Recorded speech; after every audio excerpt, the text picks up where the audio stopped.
Eh, Hola, muy buenos días, compañeros.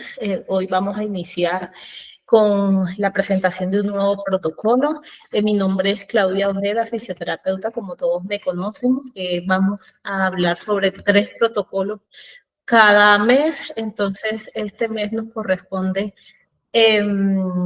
oxigenoterapia, rehabilitación y desacondicionamiento físico. Vamos a iniciar por el protocolo eh, de, de oxigenoterapia en el paciente adulto. Como todos los protocolos tienen unos objetivos y unos alcances. ¿Cuál es el objetivo de este protocolo? Es brindar información, manejo, indicación y uso de la oxigenoterapia en el paciente adulto, prevenir la hipoxemia, mejorando la eficacia y distribución de la ventilación pulmonar. Pues inicialmente identificamos al paciente que realmente necesita el soporte de oxígeno de la oxigenoterapia y pues terminamos con el destete del soporte de oxígeno del paciente. ¿Cuál es el alcance de este protocolo? Que todas las fisioterapeutas que intervienen en el manejo del paciente adulto con las alteraciones en la oxigenación, pues tengan conocimiento sobre el uso adecuado y la intervención adecuada hacia el paciente que requiere pues el soporte de oxígeno. También en cada protocolo vamos a hablar sobre unos términos y unas definiciones. En este caso vamos a hablar sobre la hipoxemia. Entonces, decimos que la hipoxemia es la disminución de presión parcial de oxígeno en la sangre. ¿Por qué? ¿Cuáles son las condiciones o cuáles son las 5 causas que nos ayudan a presentar la hipoxemia? Como un desequilibrio en la relación ventilación-perfusión, trastornos de la difusión, una disminución de la presión inspiratoria de oxígeno, incremento del Schum y una hipoventilación. Prácticamente esas son las causas por las cuales se presenta la hipoxemia. Y el paciente que presenta pues dicha causa, entonces tiene unos signos y unos síntomas que son confusión, cefalea, cambio de personalidad, pérdida de concentración, trastorno de la visión, disnea, taquipnea y cianosis. Estos son uno de los síntomas que los pacientes pueden presentar cuando tienen hipoxemia. Entonces tenemos que tener muy claro cuáles son estos síntomas y por qué se presenta la hipoxemia. Ahora vamos a hablar de la hipoxia, que la hipoxia es el déficit de la oxigenación tisular, a diferencia de la hipoxemia. Ahora vamos a hablar sobre 10 tipos de hipoxia que se presentan en el paciente. ¿Por qué se presenta? Entonces, tenemos la hipoxemia, tenemos la hipoxia anémica, hipoxia histotóxica, hipoxia vascular o isquémica, hipoxia por trastorno en afinidad de la hemoglobina por el oxígeno, dispersación periférica, baja contractibilidad, Schum arteriovenoso y la hipoxemia hipermetabólica. Estos prácticamente son los 10 tipos de hipoxemia que vamos a encontrar en los pacientes. También presentan unos signos y unos síntomas, las cuales son, el paciente puede presentar arritmia cardíaca, puede presentar fatiga, disnea, somnolencia, cefalea, desorientación e hipotensión. Entonces es importante identificar qué paciente pues presenta la hipoxia dependiendo los signos y los síntomas, y el paciente que presenta hipoxemia, pues de acuerdo también a los signos y los síntomas que hablamos anteriormente. Otra de las definiciones que encontramos es la fracción inspirada de oxígeno, que ya ustedes saben que es la FiO2, que esto significa que tiene una concentración de oxígeno medible o calculable en un volumen de gas respirado. Prácticamente este es el concepto de la fracción inspirada de oxígeno.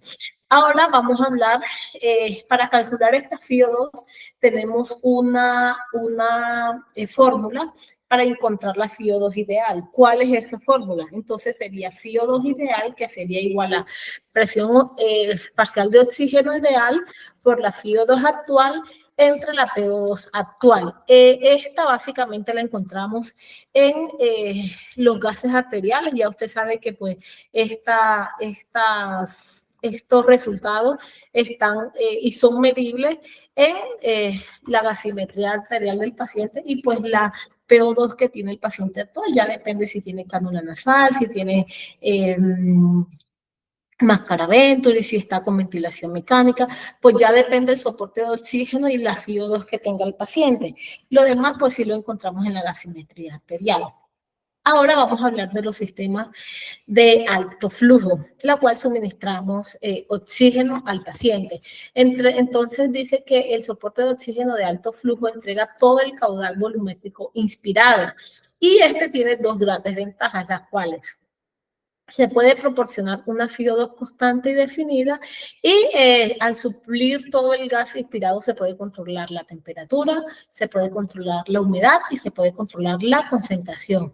Entonces, esta es una de las dos grandes ventajas que presenta el soporte de oxígeno de alto flujo.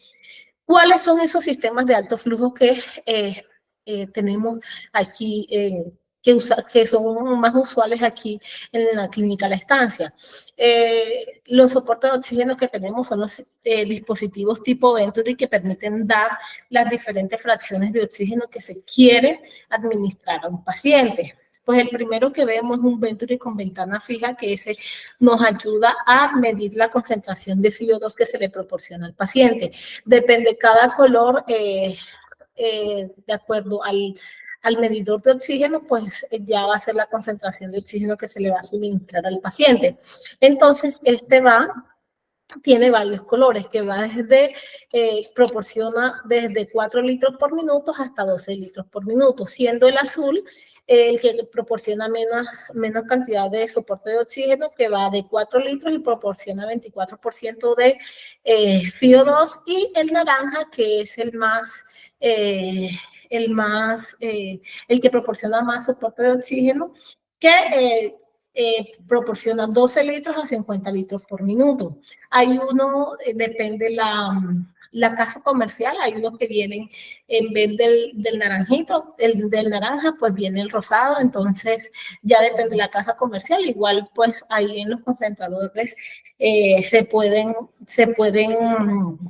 guiar por la cantidad de soporte de oxígeno que le va indicando pues cada concentrador.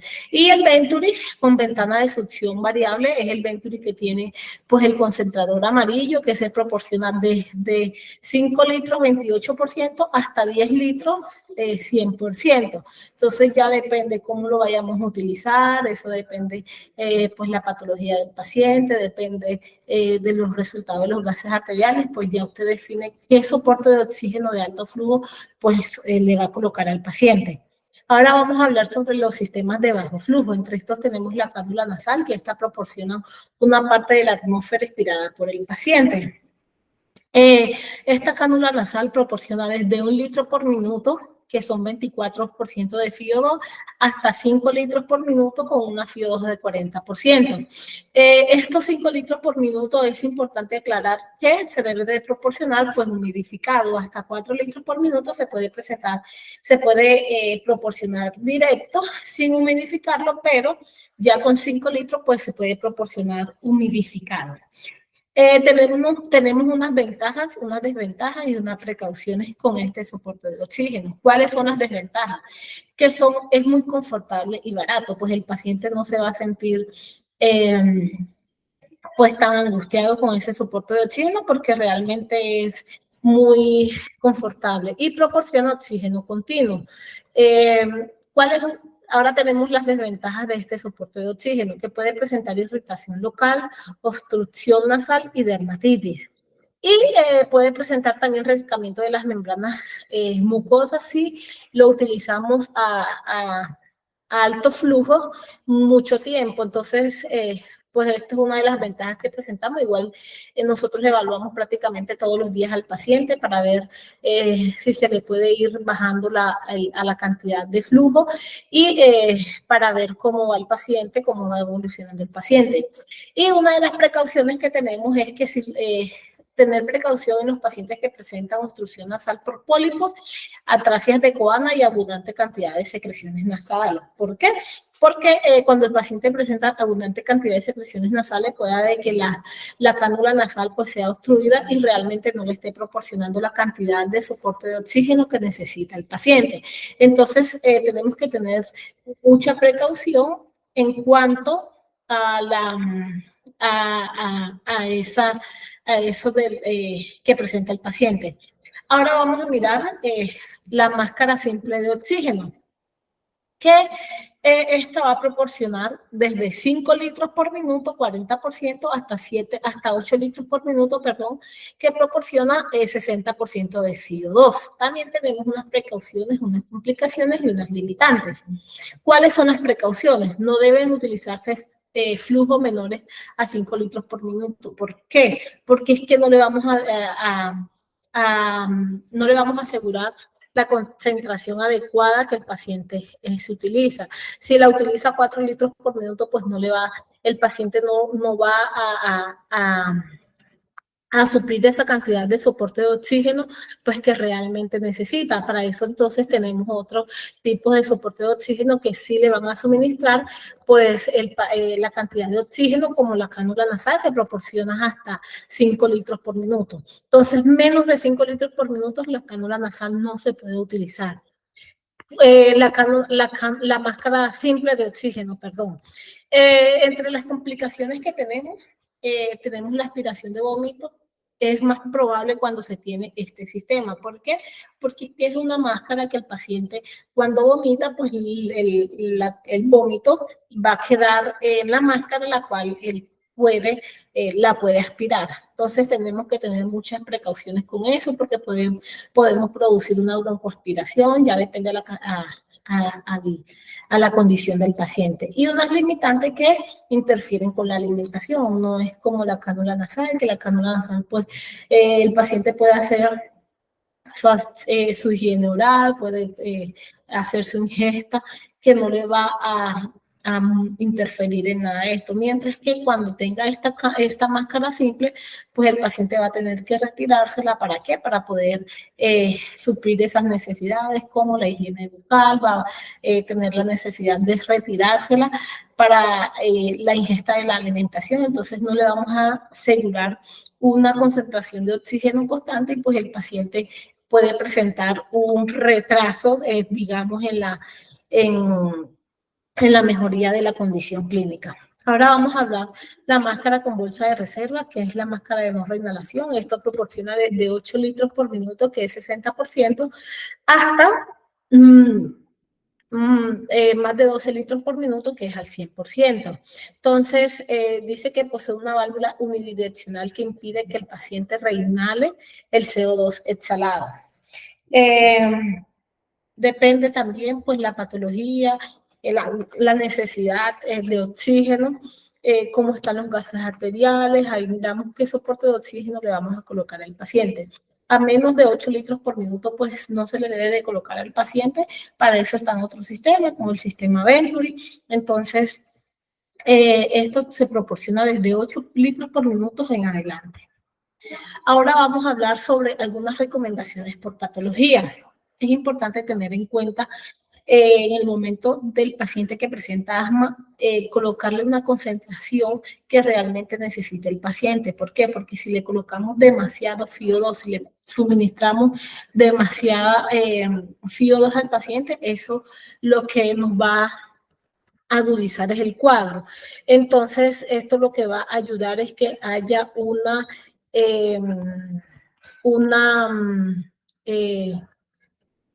hipercapnia. Entonces esto agudiza al paciente, la patología del paciente. Entonces tenemos que tener mucha precaución en colocárselo a los pacientes con asma. En los pacientes con neumonía, pues sí, es claramente que el paciente con neumonía necesita pues el soporte de oxígeno que realmente se le debe de colocar. Entonces con ellos sí se le debe de colocar una concentración de FiO2 realmente adecuada para lo que realmente necesita el paciente. Depende de los gases arteriales, depende pues la condición del paciente, la saturación del paciente. Depende de la condición del paciente, ya ahí nos damos cuenta qué cantidad de oxígeno necesita el paciente. Y con el paciente, en el paciente con problemas con EPOC, también debemos de tener mucha precaución, ya que ellos manejan su presión parcial de oxígeno por debajo de lo normal, y estos pacientes realmente tienen una saturación muy por debajo de lo que realmente satura un paciente que tiene un pulmón sano. Entonces, estos pacientes también tenemos que tener precaución al colocarles una concentración de oxígeno que realmente no supere lo que él necesita. ¿Por qué? Porque también podemos hacer lo mismo que pasa con el asma. Podemos, si le colocamos una concentración de oxígeno bastante alta, lo que vamos a producir es una hipercapnia y podemos pues agravar la condición del paciente y pues podemos llevarlo a empeoramiento del cuadro clínico. Ahora vamos a hablar de unas limitantes para el uso del oxígeno. Entre estas limitantes vamos a tener que ya sabemos que la indicación más importante del soporte de oxígeno es la hipoxemia e hipoxia. ¿Para qué? Para alcanzar los objetivos de saturación, porque el paciente, ya depende de la patología que tenga el paciente, pues hay pacientes que con saturaciones muy por debajo de lo normal, pues entonces tienen aumento de la frecuencia respiratoria, aumento del trabajo respiratorio, esa disnea, esa fatiga. Entonces, pues, el objetivo más importante de esto es mejorar la hipoxemia y la hipoxia. Hay unas condiciones que requieren objetivos de saturaciones que va de 96 a 100%. Prácticamente son unas patologías que nosotros debemos de asegurarle esta saturación. ¿Cuáles son esas patologías? Como el envenenamiento por monóxido de carbono, cefalea en racimo, crisis de células falciformes y neumotoras. A estos pacientes sí realmente debemos de tener muy claro que debemos de tener una saturación por encima de 96%. ¿Para qué? Para asegurarle de que el paciente pues reciba la concentración de oxígeno adecuado y pues vaya mejorando su patología, independientemente pues cómo esté la presión parcial de oxígeno en los gases arteriales en estos pacientes. Sí se debe mantener la saturación por encima de 96%. Al contrario, que hay patologías que requieren saturaciones inferiores a 92%, que la saturación ideal de ellos sería entre 88 y 92%. ¿Cuáles son esas patologías que no requieren saturación por encima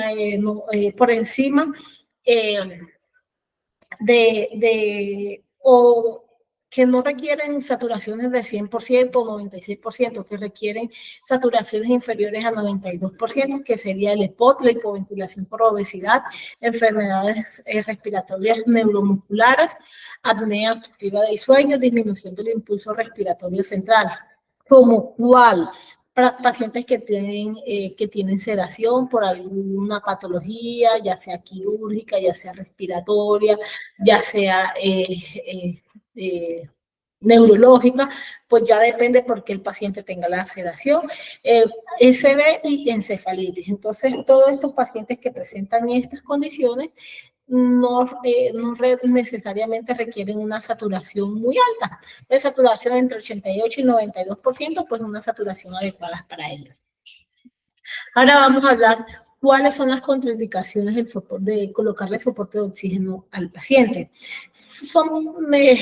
Ya sabemos, como los habíamos dicho anteriormente, la indicación más importante es mejorar la hipoxemia y la hipoxia. Entonces, dice que fuera del rango tolerable se convierte en un tóxico que puede deteriorar, incluso quitar la vida. Pacientes que no necesiten soporte de oxígeno, pacientes que no se le puede colocar soporte de oxígeno.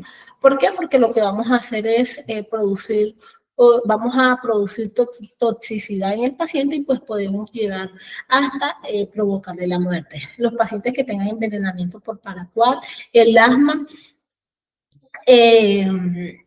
Debemos de utilizar concentraciones pues, que realmente requiera el paciente, no son concentraciones altas, como les había dicho, porque puede agravar la hipercapnia. Y en el EPOC se debe de monitorizar gasimétricamente con el objetivo de prevenir el agravamiento de la hipercapnia y aparición de la acidosis respiratoria. Como ya le venía diciendo, estos pacientes pues realmente manejan su propia PO2. Entonces, si le colocamos FIO2 alta, lo que vamos a hacer es agravar el cuadro clínico del paciente, produciendo una acidosis respiratoria y pues podemos llevarlo también hasta la muerte porque vamos a producir mucha concentración de CO2 en el paciente que va a ser bastante difícil pues manejarle esa condición. Pero debemos de tener muy en cuenta en pacientes con estas patologías. Ahora en la descripción de actividades. Requerimos de unos equipos. ¿Cuáles son esos equipos que requerimos para la oxigenoterapia? Que son los elementos de protección personal, dispositivos para la administración de oxígeno, flujómetro, nipples, humidificador, agua estéril, monitorización del paciente. Ya sabemos que esa monitorización es con el oxímetro del pulso, lavado de manos, que es importante para evitar cualquier contaminación y valoración semiológica. Es importante valorar al paciente siempre, todos los días, para saber cómo va mejorando el paciente, para ver si pues, se le va a ir disminuyendo o al contrario se le va a ir aumentando pues, para mejorar su cuadro clínico. Entonces la valoración es importante.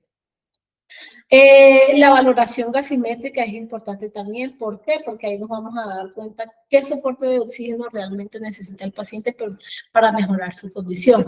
En la hipoxemia leve, vamos a utilizar una FIO2 del 24 al 35%, pues ya lo podemos utilizar con cánula nasal o con Venturi, ya depende de la condición del paciente.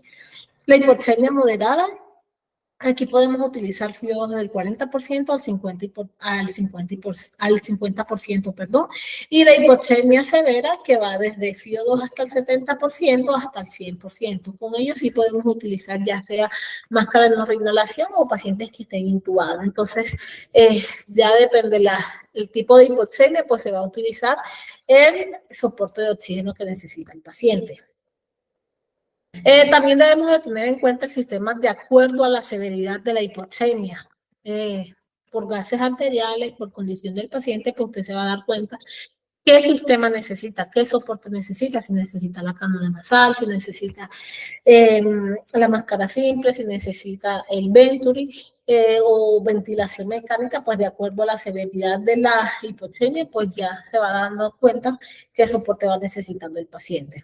Es importante informar al paciente y al familiar el procedimiento que usted hace para que el paciente tenga claro, para que no esté nervioso, que no sepa qué le van a hacer. Entonces, es importante que el paciente sepa qué se le va a hacer durante la intervención.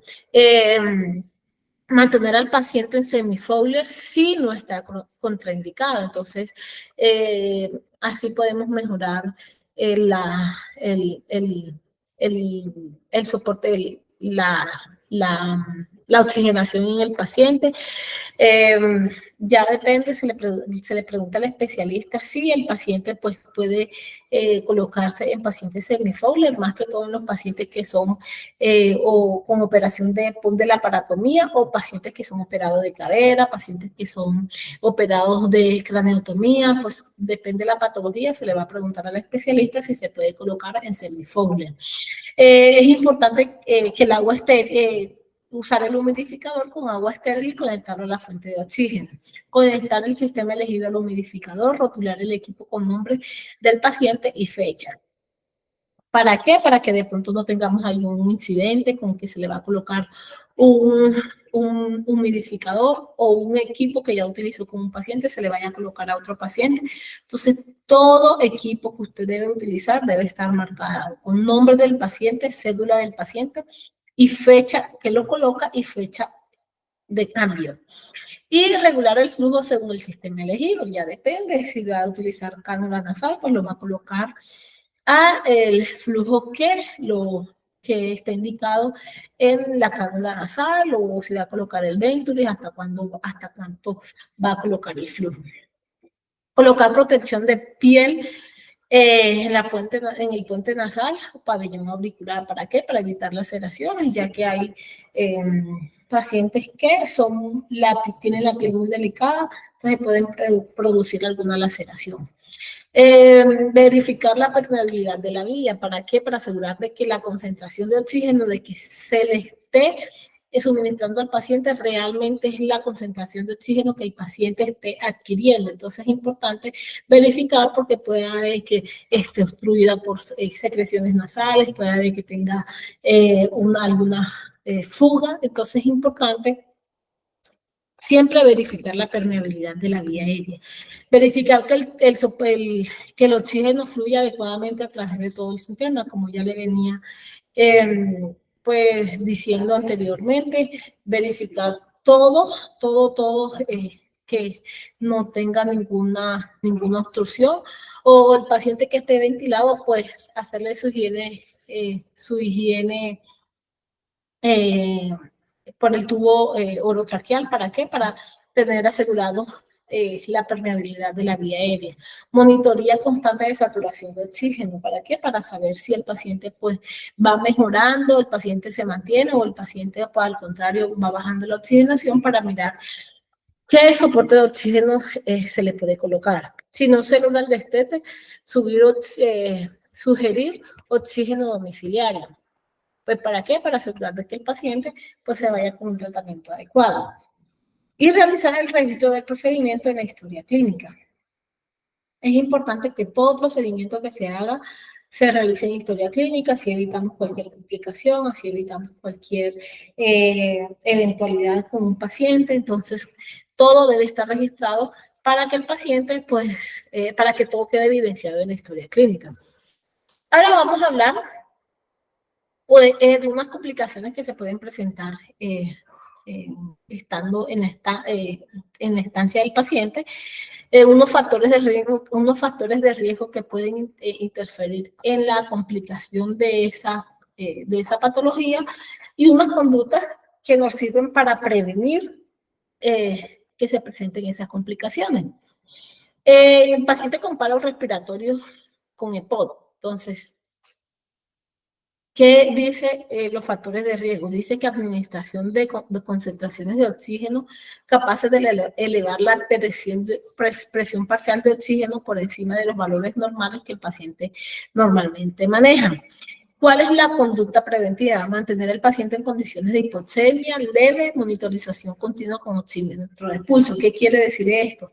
Que si usted le administra una concentración de oxígeno muy alta al paciente, pues va a agravar la condición del paciente. Debemos de mantener una hipoxemia leve. ¿Para qué? Para no agravar esa patología, esos síntomas del paciente, y pues así haya una recuperación más factible del paciente. En la atelectasia, administración de altas concentraciones de oxígeno puede producir una atelectasia. Obstrucción bronquial produce una atelectasia. Decúbito prolongado produce una atelectasia. Disminución del volumen corriente pues también nos lleva a producir una atelectasia. ¿Cuáles son las conductas preventivas que debemos de tener en cuenta para que eso no se presente? Entonces debemos de tener en cuenta la valoración de la fisioterapia del tórax, mirar la mecánica, la respiración que el paciente está haciendo, si hay de pronto uso de los músculos accesorios. Entonces toda la fisioterapia del tórax, toda la evaluación del tórax la vamos a tener en cuenta. Maniobra de tos asistida, aerosol terapia, incentivo respiratorio y aspiración de secreciones. Estas son las maneras realmente que debemos de realizar para prevenir que se realice la atelectasia. En la neumonía nosocomial, pues, ¿qué ayuda a producir una neumonía nosocomial? Un aumento de la densidad de las secreciones. Esos pacientes, pues, que realmente o son encamados, tienen muchas secreciones, pacientes con EPOC, los niños, los adultos bastante ancianos. Entonces, debemos de tener en cuenta que eso nos puede producir una neumonía nosocomial. ¿Cuáles son las conductas preventivas que debemos de realizar para pues, prevenir esa complicación? Debemos de realizar la humidificación en la terapia del oxígeno, colocar el soporte de oxígeno que lo vamos a colocar humidificado, fisioterapia del tórax, debemos de tener en cuenta toda la valoración del tórax y maniobra de tos asistida. ¿Para qué? Para mejorar esa expectoración del paciente y pues el paciente pueda pues pueda expectorar todas las secreciones que tiene y mejorar la densidad de las secreciones. Irritación de la mucosa. ¿Cuáles son esos factores de riesgo? Bajo nivel de humedad, alto flujo de oxígeno. Entonces, ¿cuál es la conducta preventiva? Humidificación en la terapia de oxígeno. Los pacientes que tienen muy alta concentración de flujo de oxígeno debemos de humidificarlo para evitar una irritación de la mucosa nasal. Úlceras en sitio de presión del sistema. ¿Cuáles son los factores de riesgo? Que el paciente presente fragilidad de la piel o presión del sistema. ¿Cuáles son esas medidas que debemos de tener en cuenta? Son medidas de barrera y evaluación periódica, como cuáles el paciente debemos de hacerle sus cambios de posición, paciente que se pueda levantar de la cama se levanta. Entonces todo eso lo debemos de tener en cuenta para evitar todas esas complicaciones. Ahora le vamos a hablar sobre el modelo de atención de terapia y rehabilitación. ¿Cuál es el objetivo de este protocolo? Establecer el medio de atención o el modelo de atención de terapia y rehabilitación dirigido a pacientes hospitalizados. ¿Para qué? Para llevar un seguimiento, para llevar como una continuidad de lo que se le hace al paciente. ¿Y cuál es el alcance? Que todas las fisioterapeutas de clínica de la estancia pues tengan conocimiento sobre este protocolo y le puedan hacer adherencia de él y así mismo pues aplicarlo en la institución con los pacientes que realmente requieren de rehabilitación y terapia física. También vamos a hablar sobre unos términos y unas definiciones. Vamos a hablar de examinación. Se dice que la examinación básicamente es obtener información a través de documentación y aplicación de pruebas y medidas para emitir juicios que sustenten el diagnóstico y la toma de decisión. La evaluación, juicio clínico, como base la información obtenida durante la examinación. Es importante estas dos fases, ¿para qué? Para saber antecedentes del paciente, para saber toda la anamnesis del paciente, para mirar cómo encuentra usted al paciente en la evaluación y realizar el diagnóstico, así realizar el plan de tratamiento. Entonces, estas dos fases es bien importante durante la intervención del paciente. Diagnóstico fisioterapéutico, que se dice que es el nivel de deficiencia, limitación de la actividad y la restricción de la participación determinada por el fisioterapéutico. Pero el fisioterapeuta, entonces, ya de acuerdo a lo que usted encuentre en el paciente, pues ya usted le va a dar un diagnóstico. Y el pronóstico, en este proceso, el fisioterapeuta formula el plan de cuidado. Intervención, interacción del fisioterapeuta con el paciente. Reexaminación. Se dice que se realizan pruebas y medidas después de la examinación inicial para evaluar el progreso y modificar o redireccionar las intervenciones. Esta reintervención realmente se realiza después de todo el plan de tratamiento que usted haya realizado con el paciente. Supongamos que usted dice, bueno, el paciente realmente necesita 10 terapias, 10 intervenciones del fisioterapeuta. Usted en su 10ª reintervención, usted en su 10ª intervención, usted lo que va a hacer es la examinación y usted dice, bueno, listo, entonces aquí podemos identificar tres opciones, como cuál, como la continuidad alta o interrupción. Entonces usted puede decir, bueno, listo, en estas 10 sesiones de terapia el paciente, yo le voy a dar continuidad porque el paciente no logramos alcanzar el objetivo de tratamiento con el paciente, le hace falta 10 rangos de movilidad. Entonces debemos de darle continuidad, anotarlo en la historia clínica y pues darle continuidad al tratamiento. O al contrario, en su 10ª sesión usted dice, bueno, el paciente realmente alcanzamos el objetivo de tratamiento, el paciente logramos todo, el rango de movimiento, el paciente mejoró dolor, el paciente ya camina, el paciente realmente usted obtiene toda el objetivo de tratamiento con el paciente, se le puede dar de alta, igual anota en la historia clínica, usted hace su intervención, donde el paciente pues se le da de alta porque ya logramos el objetivo de tratamiento, o también puede producir una interrupción en el tratamiento. ¿Por qué? Porque el paciente puede presentar alguna complicación. Se le pudo haber infectado la parte donde se le está tratando, el paciente puede presentar un deterioro de la patología que realmente lo tiene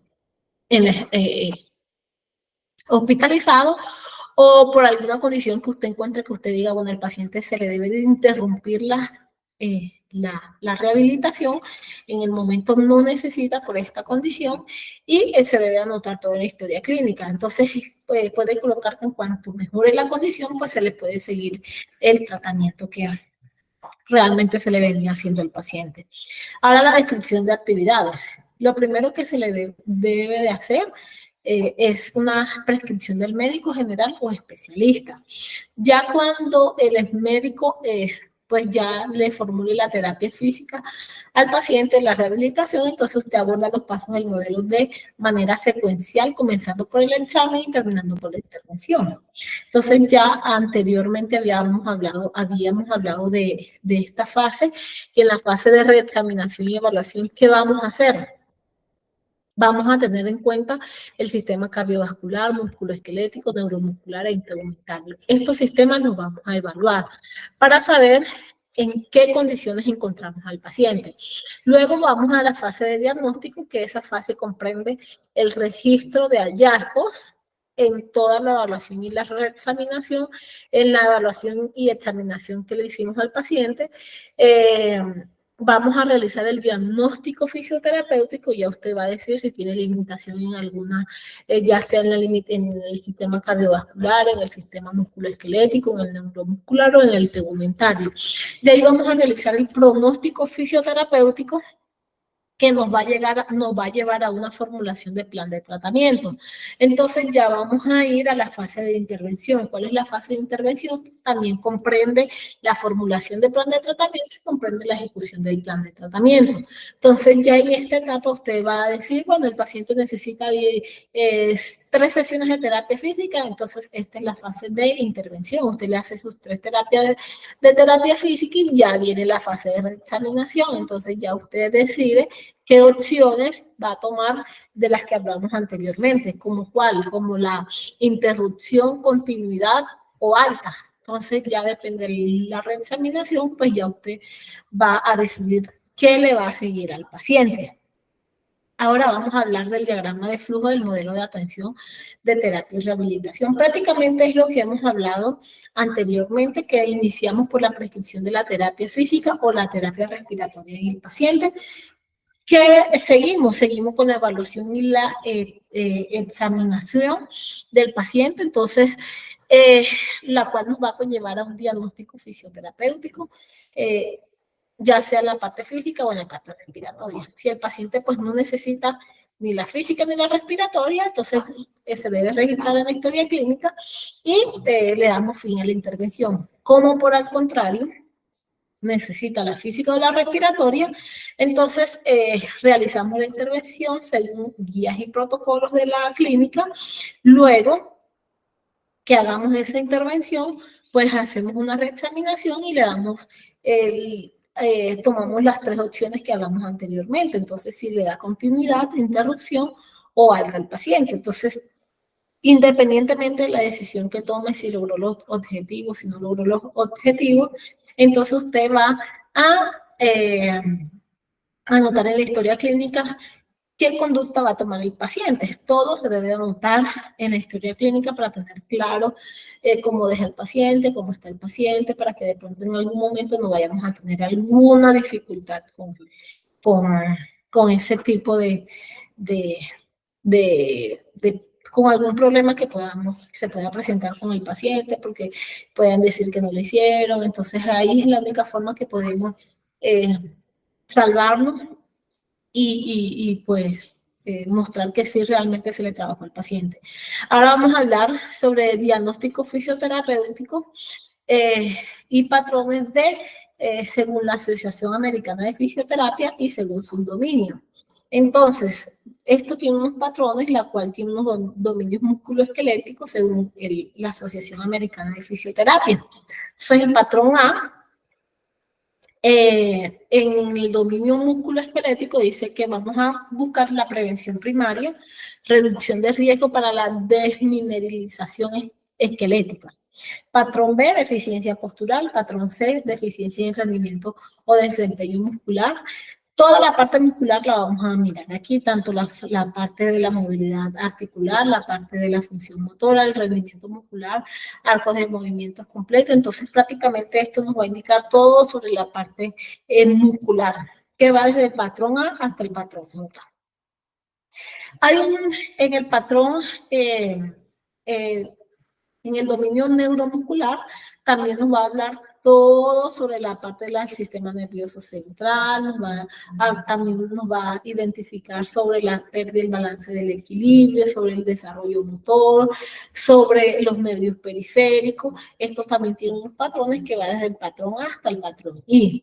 Entonces, toda la parte neuromuscular también la vamos a evaluar, que nos va a conllevar a un diagnóstico. Entonces, tenemos que evaluar muy bien esto. Y el sistema cardiovascular, el dominio cardiovascular, que nos va a conllevar a la parte de la resistencia, de la capacidad aeróbica, resistencia respecto al desacondicionamiento físico, toda la parte cardiovascular y pulmonar del paciente. Entonces, esto también nos tiene unos patrones que va desde la A hasta la H. Vamos a mirar del nivel de la deficiencia de la circulación, vamos a mirar sobre la deficiencia de la ventilación, intercambio, respiración, toda la parte cardiopulmonar la vamos a evaluar con este dominio. Y en el dominio integumentario, entonces va desde el patrón A hasta el patrón E, el cual el patrón A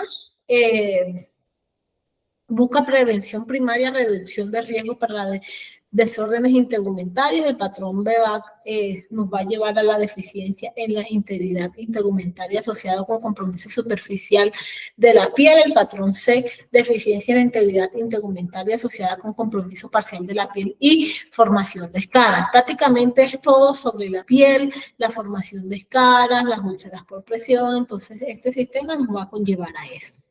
Ahora vamos a hablar sobre sobre el protocolo del síndrome de desacondicionamiento físico y prescripción del ejercicio físico y terapia y rehabilitación. ¿Cuál es el objetivo de este protocolo? Generar lineamientos para el apoyo fisioterapéutico desde el dominio osteomuscular, muscular y cardiopulmonar.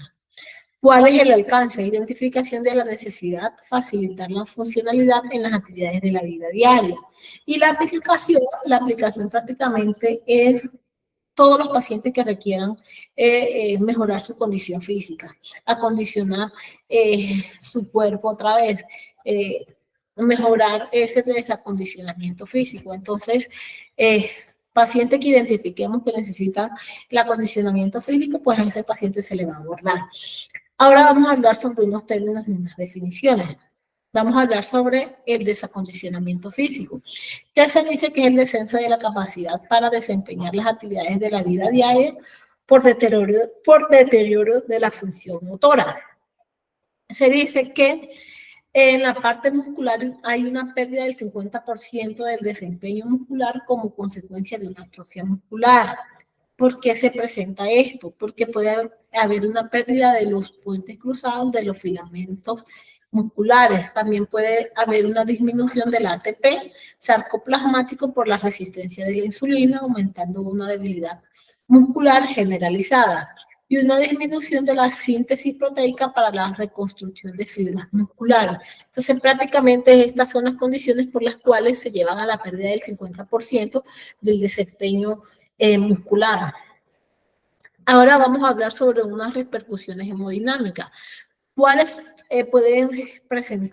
cuáles repercusiones pueden presentar el paciente? Pueden presentar cambios intrínsecos de la sangre, lesiones del endotelio vascular y del tejido cardíaco y alteraciones de la dinámica cardíaca. Prácticamente Estas son una de las repercusiones hemodinámicas que puede presentar el paciente en el desacondicionamiento físico.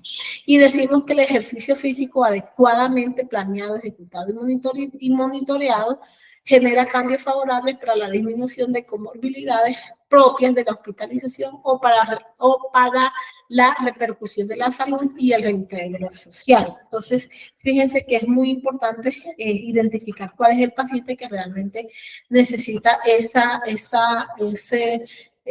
acondicionar su parte física para mejorarle a la parte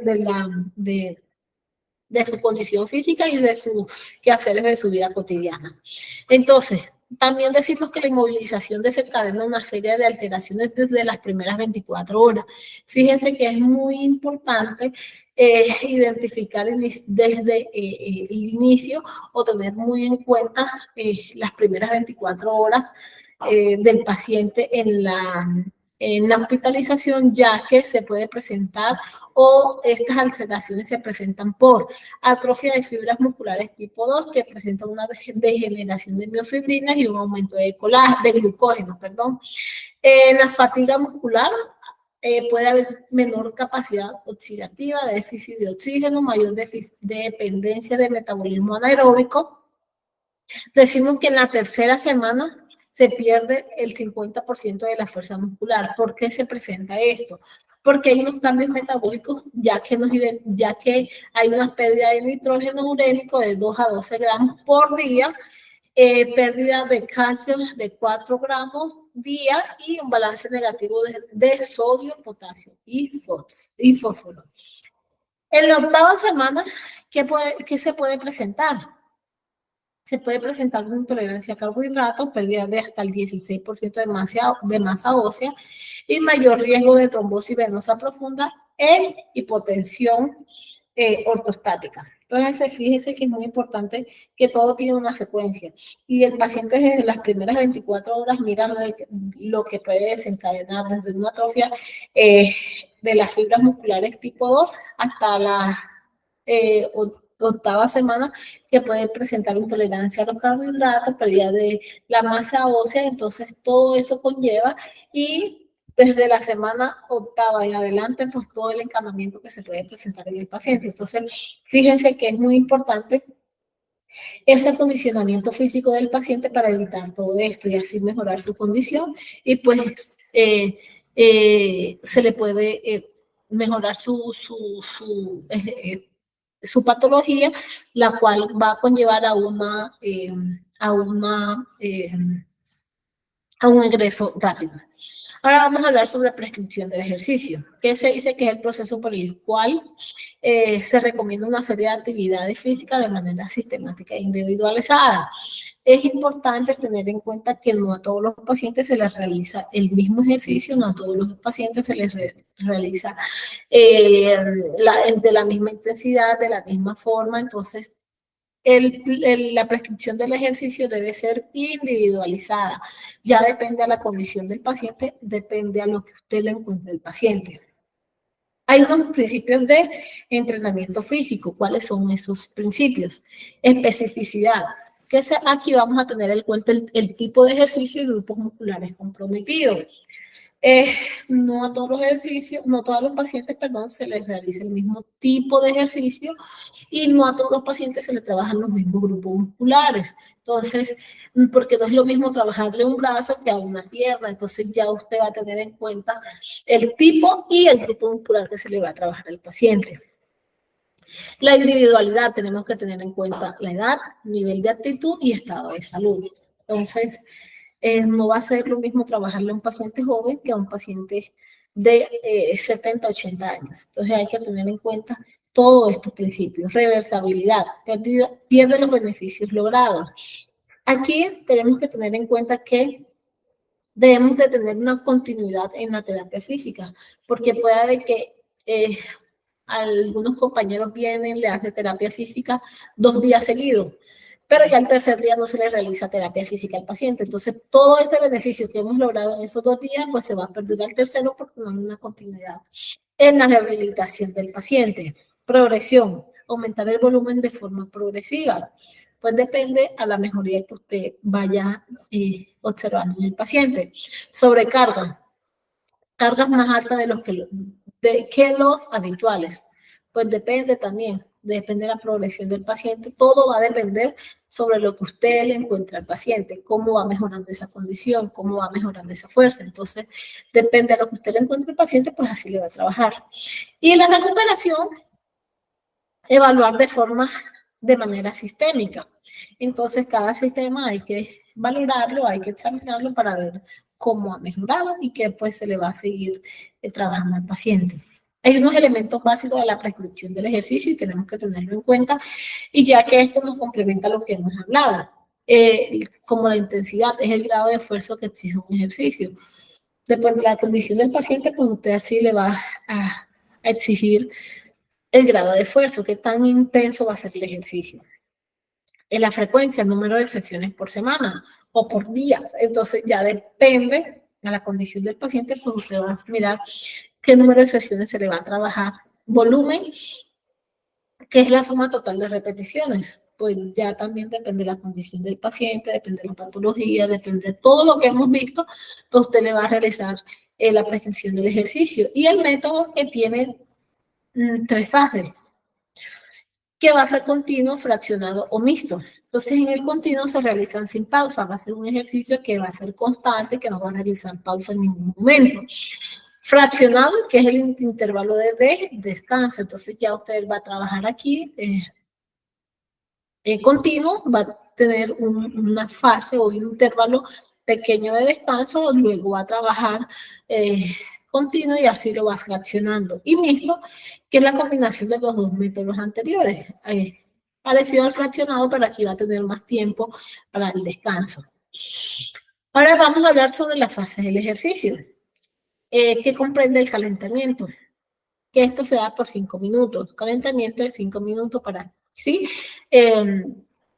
Pues ir diciéndole al grupo, al músculo, perdón, o que ellos vayan recepcionando esa información de que va a haber, se le va a hacer un ejercicio y que debemos de tener un calentamiento, preparar al músculo para un ejercicio, estímulo aeróbico, 15 minutos, la fase cardíaca es bien importante, todos los días la debemos de trabajar, y la recuperación, 5 minutos.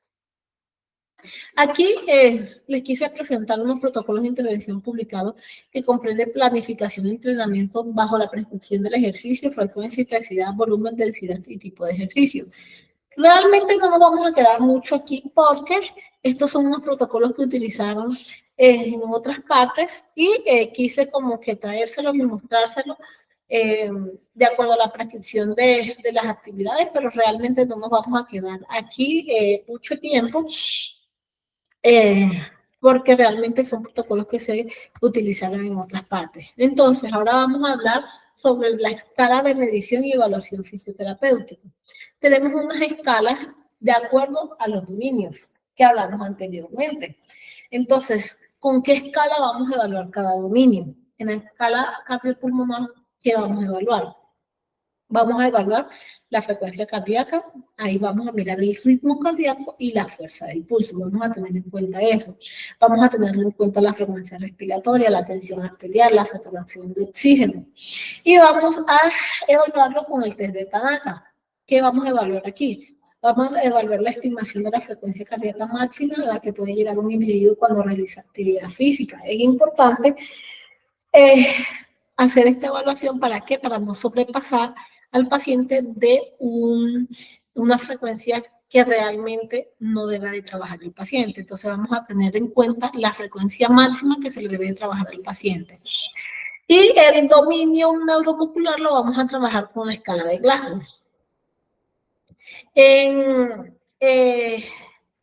Aquí vamos a trabajar también la escala de Ward, que vamos a mirar la percepción del esfuerzo. Entonces, qué tan esfuerzo hace al realizar un ejercicio y qué tan ligero, qué tan liviano sea ese ejercicio para el paciente.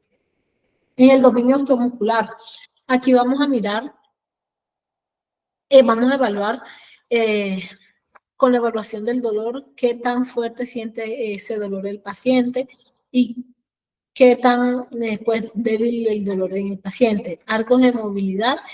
Vamos a evaluar el tope de sensación también que se realiza al final del movimiento, la fuerza muscular, las actividades de la vida diaria. Y aquí vamos a evaluar el índice de CAS. ¿Qué miramos en el índice de CAS? Vamos a evaluar la independencia de un enfermo en cuanto a la realización de las actividades de la vida, de las actividades básicas de la vida diaria. Entonces, ¿qué miramos aquí en el índice de CAS? ¿Qué tan dependiente o independiente es para ir al baño, para vestirse, para el uso del sanitario, para la movilidad, la continencia y la alimentación? ¿Qué tan dependiente o independiente es el paciente al realizar ese tipo de actividades? Se le va a dar un valor y pues usted ahí va a darse cuenta qué tan dependiente es el paciente y qué se le va a trabajar de acuerdo a esa dependencia del paciente. En el dominio intermediario vamos a evaluarlo con la escala de Braden, que nos va a identificar el riesgo de presencia de úlcera por presión. Entonces, aquí, según la escala de Braden, también nos va a dar una puntuación qué tanto riesgo tiene el paciente de presentar úlceras por presión. Ahora vamos a hablar sobre unas contraindicaciones relativas. Ya usted decide si, de acuerdo a la condición del paciente, usted decide si se le realiza o no le realiza, pues, la rehabilitación del paciente. Que es hemoglobina por debajo de 7, plaquetas por debajo de 20.000, perdón, glóbulos blancos por debajo de 4.500 o por encima de 11.500, temperatura mayor de 38 grados, glucosa menor de 100 o mayor de 180, ya depende pues el paciente si es diabético, y se dice que se tolera hasta 200 el paciente diabético. Vamos a tener en cuenta el dolor, la fatiga, la dificultad respiratoria, la saturación por debajo de 90, pues ya hablamos de algunas patologías que no requieren saturación por encima del 90%, sino que por el contrario, la saturación puede manejarla en 88%. También vamos a tener en cuenta pacientes que se les realice injerto de piel, colgajo y en trombosis venosa profunda o embolismo graso. Pues ya usted decide, depende de la condición del paciente, decide si le realiza o no realiza terapia física o acondicionamiento físico al paciente. Entonces ya eso va a depender del criterio del especialista también. Entonces ahí trabajamos de la mano con el médico, con el especialista, y pues depende de lo que ellos nos digan, nosotros le trabajamos al paciente. En cambio, hay unas contraindicaciones absolutas que usted no le va a realizar terapia física al paciente. ¿Cuáles son esas contraindicaciones absolutas? Inestabilidad hemodinámica, marcapasos temporal, sangrado gastrointestinal, drenaje de líquido cefalorraquídeo, arritmias, fibrilación auricular, contraindicaciones ortopédicas, si es una fractura y no está estabilizada, pues ahí no se le puede trabajar nada. Y tenemos que tener en cuenta el soporte nutricional del paciente, si es enteral, si es parenteral, entonces debemos de tener en cuenta eso. La prescripción de las actividades inicia con la revisión de historia clínica del paciente. Hay que saber qué tiene el paciente, cómo está el paciente, qué se le ha hecho al paciente. Entonces, debemos de revisar la historia clínica del paciente para saber todo lo del paciente. Además, debemos identificar el nivel de funcionalidad del paciente. ¿Para qué? Para así realizar un diagnóstico fisioterapéutico, así determinar la frecuencia cardíaca e implementar el tratamiento fisioterapéutico. Entonces, todo va de acuerdo a lo que usted le vaya encontrando al paciente. Estructura de sesión de terapia física basada en prescripción del ejercicio. Hay una fase de calentamiento que es estiramiento y movilidad. Ahí vamos a preparar el músculo para que esté adecuado a la actividad física que se le vaya a realizar al paciente. Fase de estímulo aeróbico, y vamos a tener en cuenta la intensidad, la frecuencia, volumen o serie, método de entrenamiento, ya como lo habíamos hablado anteriormente. Y fase de recuperación, mantener la misma actividad física disminuyendo progresivamente su actividad hasta la detención. No podemos de tener al paciente sin ir bajando el ritmo de la actividad física. Todo es progresivo. Entonces, de acuerdo a la condición del paciente, pues ya usted va mirando qué se le trabaja al paciente, cómo se le trabaja al paciente y qué tan mejor se encuentra el paciente en la fase de la reevaluación. Entonces, aquí les dejo el código que lo pueden escanear para el póster que se va a realizar ahora, ya de acuerdo a todo lo que hablamos en la presentación. Todo lo que está en el test es lo que se habló en la presentación, pues no hay nada que no se haya hablado en la presentación. No se deben de ir hasta no realizar el test. Por favor, realicen el test y la asistencia a la capacitación. Muchas gracias. ¿Dónde está?